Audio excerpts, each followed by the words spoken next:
Math with Raghu sir मध्ये आपलं स्वागत आहे. बघा, रेल्वेच्या एनटीपीसी एक्झाम 2016 मध्ये विचारलेला हा क्वेश्चन किती किती सरळ साध्या पद्धतीने आपण सोडू.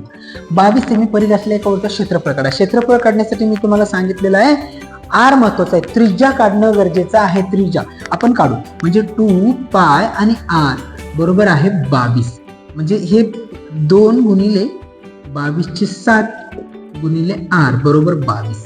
22 एक 22, तर हे 3 बी म्हणजे आर बरोबर होते 7/2. किती होते? 7/2 आर. तुम्हाला काढा म्हणाले क्षेत्रफळ, हे 22 ला 22 चे 7 गुणिले पाय आरचा वर्ग, हे झाला पाय आरचा वर्ग म्हणजे 7 गुणिले 7 चे 4.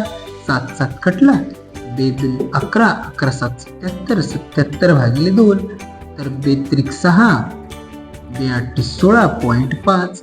म्हणजे ऑप्शन नंबर 4 हे तुमच्या प्रश्नाचं बरोबर उत्तर आहे.